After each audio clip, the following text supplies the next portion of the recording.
In Paris, finding a public toilet is like searching for a unicorn in a beret factory.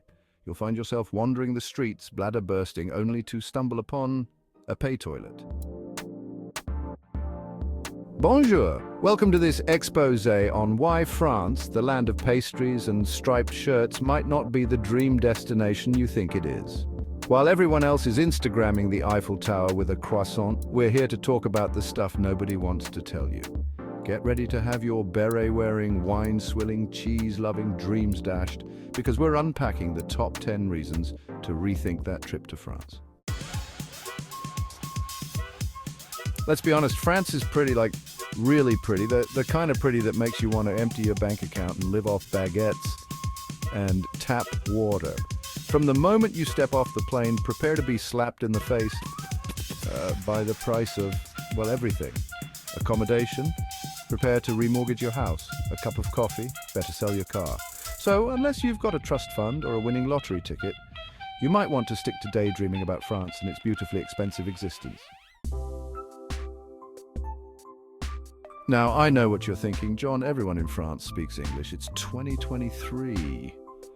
Oh, sweet summer child. Venture outside the tourist traps and you'll quickly find yourself in a world where "je ne comprends pas" is the only phrase you'll understand. So unless you're fluent in French sarcasm and can differentiate between your tu and your vous without breaking a sweat, be prepared for some serious communication breakdowns. Ah, the Eiffel Tower, that iconic symbol of romance, beauty, and hordes of sweaty tourists jostling for the perfect selfie. Look, I get it, you want that photo.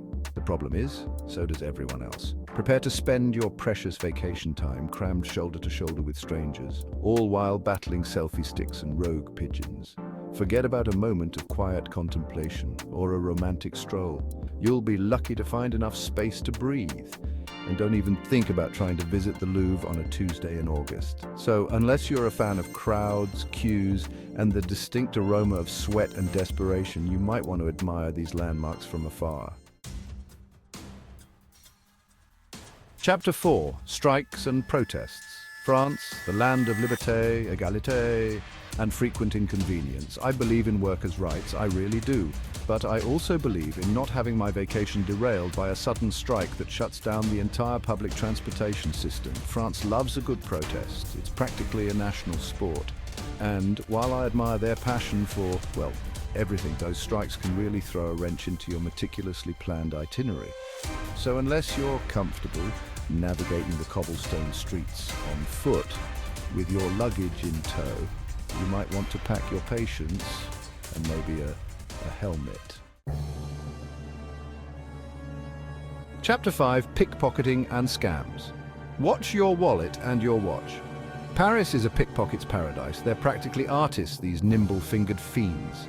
One minute you're admiring the Notre Dame, the next you're filing a police report and wondering how you're going to afford that croissant you can no longer afford. And it's not just pickpockets you need to worry about. There are also charming scammers ready to relieve you of your hard-earned euros with a smile and a sob story.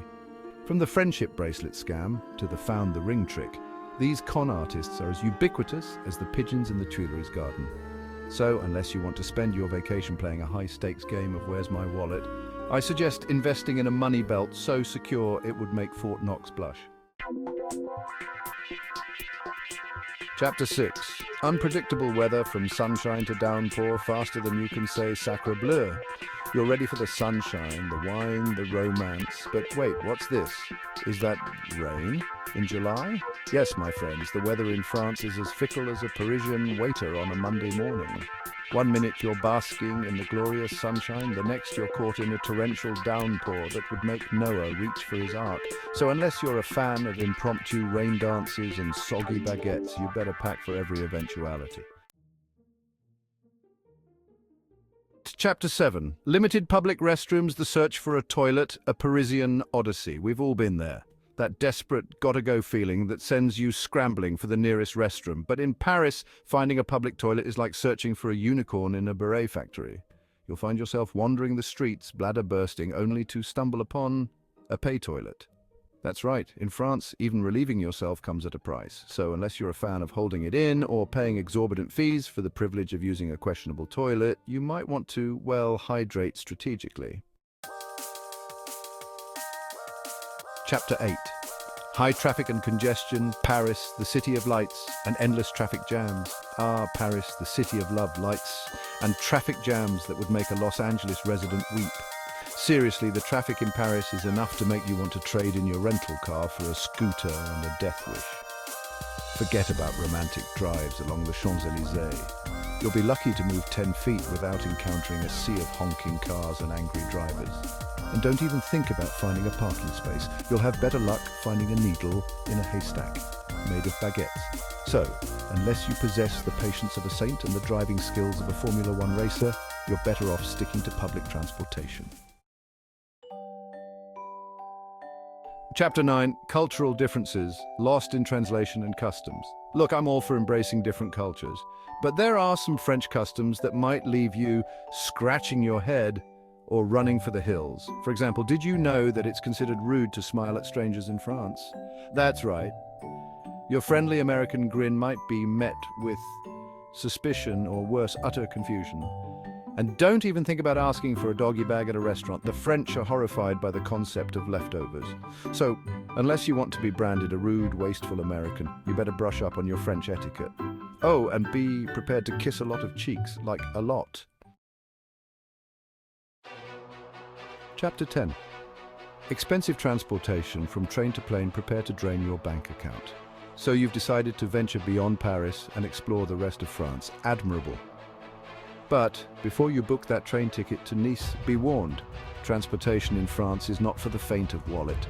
Train fares, especially on the high-speed TGV, can cost an arm and a leg, and maybe a baguette or two, so unless you've got money to burn, you might want to pack your walking shoes and prepare for a long, slow, and potentially very expensive journey.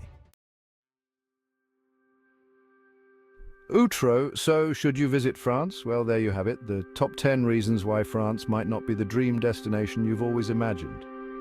Now, before you accuse me of being anti-France, or worse, anti-baguette, let me just say this. France is a beautiful country with a rich history, stunning architecture, and delicious food, yes, even the snails. But it's also important to be realistic about your expectations. France is not Disneyland with better wine. It's a real country with real people, real problems, and a real aversion to smiling at strangers. So should you visit France? Well, that's up to you. But if you go in with your eyes wide open, a healthy dose of patience, and a money belt full of euros, you might just have an amazing time.